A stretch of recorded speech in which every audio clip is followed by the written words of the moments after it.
L'air était épais une pli vive de forfois et de humidite qui accrochait aux poumons comme une main de fer. Chaque inspiration raclait la gorge, déjà et vif de terreur. Les pieds nous claquant sur la pierre glissante et irrégulière, rythme folle d'une foot, battement d'espère contre le silence écrasant de la nuit. Un croissant de lune, l'homme cruel et indifférente jetait just assez de lumière pour faire danser des formes monstrueuses dans l'ombre. Son souffle sortait en volutes blanches, fantôme éphémère, dernier témoignage d'une vie qu'elle tentait de reprendre de force. L'odeur de rien rance et de déchets pourris, parfum quotidien de la captivite, collate encore à ses vêtements comme une chaîne invisible. Ses muscles reliant, protestant violemment contre cet effort inconnu. Mais l'autre option était père, la paralysie de l'âme. Chaque frisson de feuilles, chaque aboiement lointain devenait pas de chasseur, ombre près d'avaler le fragile espoir qu'elle portait en elle. L'audace pure de son acte, cette révolte contre un monde de fer, lui donnait une force, brave, dangereuse, presque suicidaire.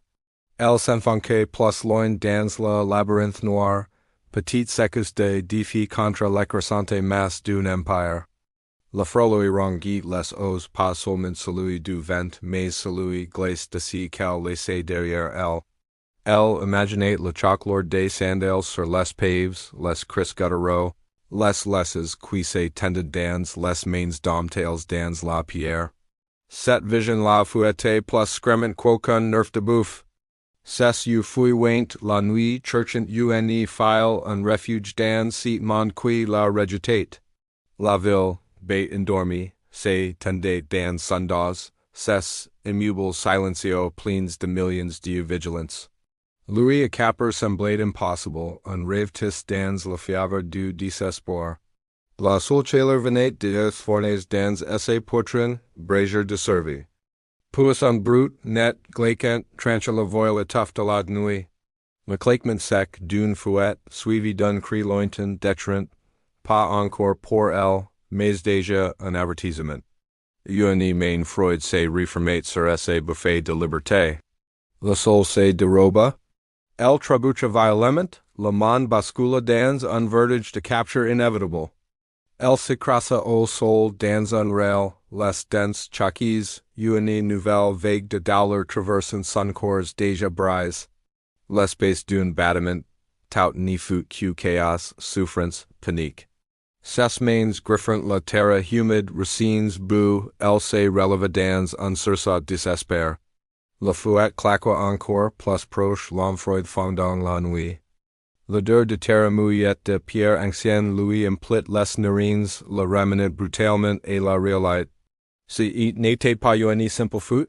C'était un pari fou contre tout un système, une insult aux lois gravies dans le sang et le fer. Et Rome, un esclave en foot, une femme surtout, c'était une abomination.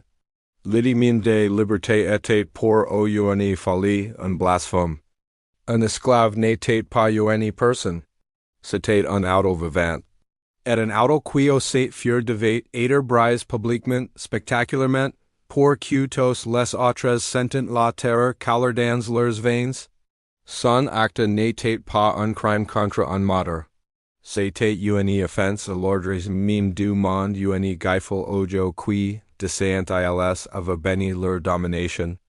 Leur devint plus lourd charge de l'odeur de cuir et de sueur de poursuivants. Elle les sentait, invisibles, mais la tréquante essaie piste dans l'encre de la nuit, une femme qui osait, une femme qui refusait de plaire.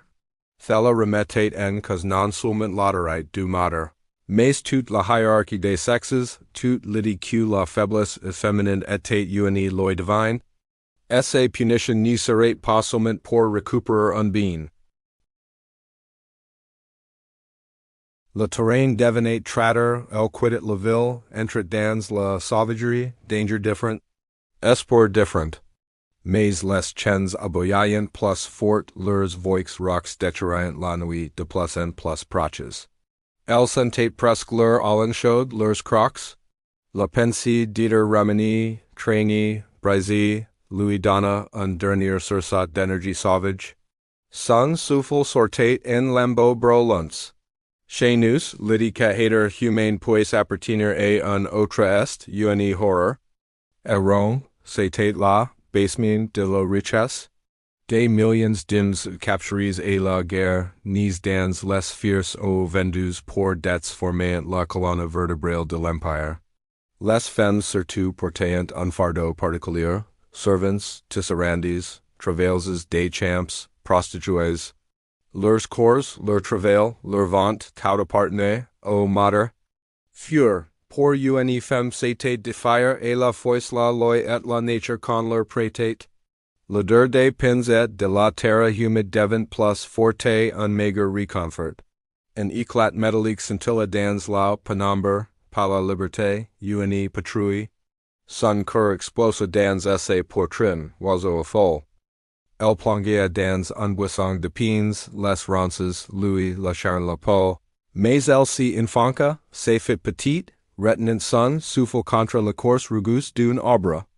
Les aboiements étaient tout près, les bots lords, les grognements frusters des hommes, puis le silence, percu le brute, un silence, qui scrutait, qui attendait, qui savait.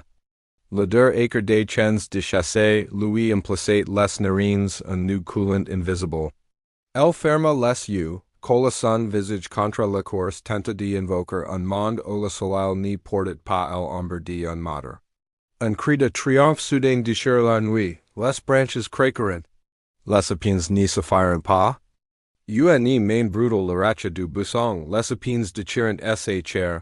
Mais, la douleur était lointaine, noyée dans l'écrasante certitude de la défaite. Elle tomba genoux dans la boue froide. Oh, dessus d'elle, deux silhouettes découpées dans la grisaille de l'aube, visages de pierre, usans, pity.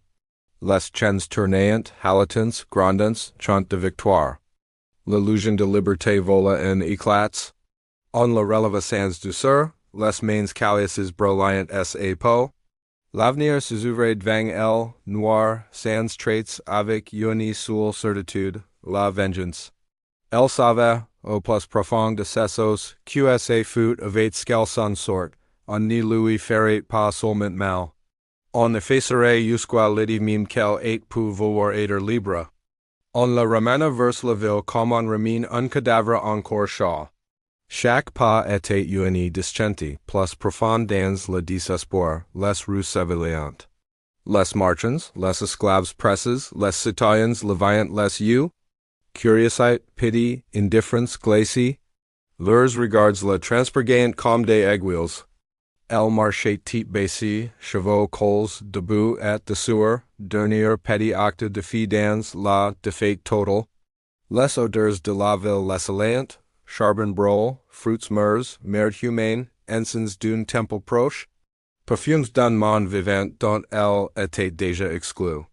Elle était une al de désespoir au milieu d'un océan d'existence. On n'y la ramena pas chez son ancien maître. On la traîna jusqu'à la place publique.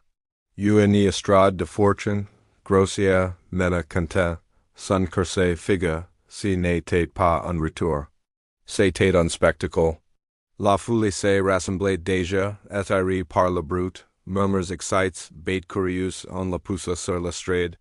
Les planches étaient rugueuses, Freud sous ses pieds nus. Un silence tomba, lourd, expectant. Le cliquetis du métal, le sifflement du brasero. Elle vit le feu rougeoyant orange vif contre le ciel pale de l'aube. La chaleur rayonnait déjà, promesse de souffrance. Marquer une fugitive au feu, letter au symbole brûlé dans la chair. Message clair pour tous les martyrs futurs. Et surtout, marque indélébile de propriété. Humiliation éternelle, rappel constant que même sa peau ne lui appartenait pas. Elle ferma les yeux, le feu toucha sa chair. La douleur fut absolue, blanche, dévorante. Un hurlement primal jaillit de sa gorge ressonna dans le silence choke de la foule. L'odeur de chair brûlée emplit l'air. Son corps se convulsa contre les lignes. Des larmes calorantes, pas seulement de douleur physique, mais de la violation totale de son aider, le fer s'éloigne, la marque resta, une cicatrice qui n'y guérirait jamais, and I sur esse po, and I dans son a foule se dispersa, satisfait du spectacle, pour une anecdote. Pour elle le début d'une nouvelle va défini par le dollar, en latrina au de la place, paché en matter normal. Dans un moulin, à la sortie de la ville, infre de pierre et de poussière aux des femmes broyantes le grand jour et nuit. Les portes de fer claquèrent derrière elles comme un couvercle de tombeau. L'air était saturé de sueur, de poussière, de souffrance humaine. Le grondement sourd des moils, le frottement des pieds nus, les chants monotones des esclaves. Symphonie du désespoir, elle regarda les autres femmes, visages creuses, morts. Elle comprit qu'elle venait d'entrer dans un lent suicide à ciel ouvert. Ses mains, déjà abmises par la foot, devinrent rapidement des plaies, puis des cales, puis insensibles. Ses épaules se rendirent sans se noa pour toujours. La nourriture était rare, le sommeil un souvenir, la reposition faible. C'était une mort lente, méthodique, qui rongit l'âme grain après grain.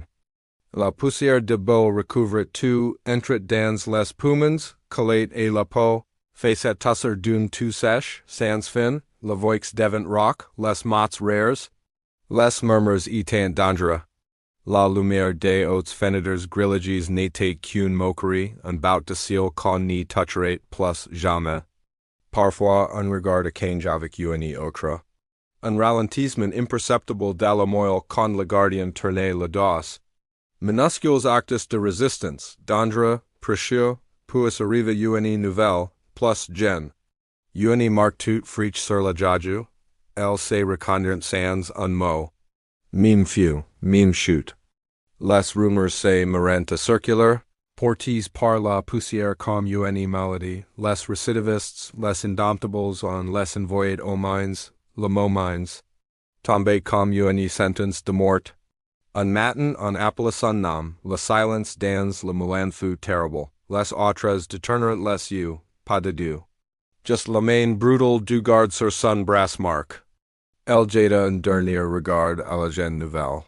Message mute, on n'y s'en sort pas, les portes du moulin se refermeront.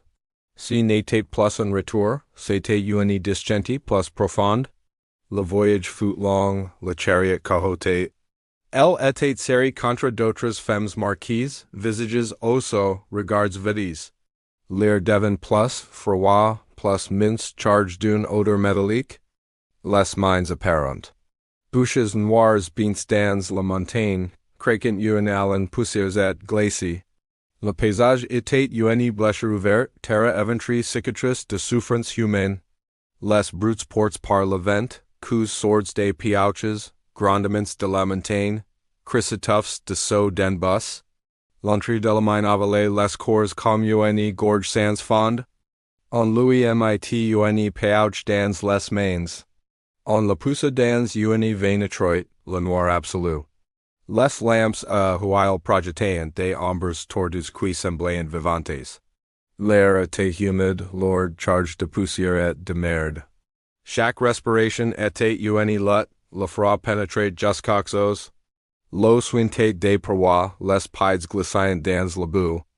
Les coups de piauche résonnaient sans fin. Dos brises, poumons brûles, mains en sang. Il n'y avait plus de jour, plus de nuit. Seulement le prochain coup, le prochain panier diminuera, la prochaine inspiration rapuse. La peau devint grise, les yeux s'habituèrent et ni plus rien voir, les souvenirs du soleil devinrent douloureux. C'était une mort vivante, plus lentiette, plus cruel que n'importe quelle exécution, un jour, un grondement sourd, un effondrement, cris, poussière, morts, les gardes n'y bougèrent pas pour sauver. Seulement pour empêcher les autres de fuir dans la panique elle survécut, par miracle ou par malédiction. Puis on la transféra, par la liberté, un nouveau moteur. Un homme grasseux de silex, connu pour briser les aims recalcitrants. La ville était vaste, délibérée, l'air chargé de violence continue. Isai la souffrance n'était plus seulement physique. Elle était intime, quotidienne, imprévisible. Corvée sans fin, surveillance constante, punitions arbitraires, fame, isolement, terreur psychologique. Le moteur prenait un plaisir particulier et humilier celles qui avaient aux rêveurs. Un sawyer, une jeune esclave renversa un peu de vin. Le moteur ordonne qu'on la fouette ving toutes les autres femmes en les forca et regarder. Les cris de la gamine déchirant la nuit, le brut du fouet, l'odeur du sang. Elle resta debout, raide les poings serras, revalant ses hurlements intérieurs. Quelque chose se durcit en elle. Le désespoir fit place et une haine-froid silenceus. Elle devint un fantôme dans la villa, visage ferme, utro calmes, la mother le sentit. Il n'aima pas, il décida qu'elle était irrécupérable. On la vendit, destination, Lorraine, les chains furent lords, Freuds. On l'emmena par des ruelles, discrètement. Une femme fugitive dans Lorraine, c'était rare. Café set un beau symbole, les portes de Lorraine. Le grandement de la foule bait affiné, l'odeur de sang, de sueur, de père. Les autres condiments, visages fermes en la plaque au centre. Face la loge au traînée son à se mater, satisfait. Elle leva la tête, lentement, regarda la foule, puis le ciel, pas une larme, pas un cri, pas une supplication. Le bureau s'approcha, l'épée brilla.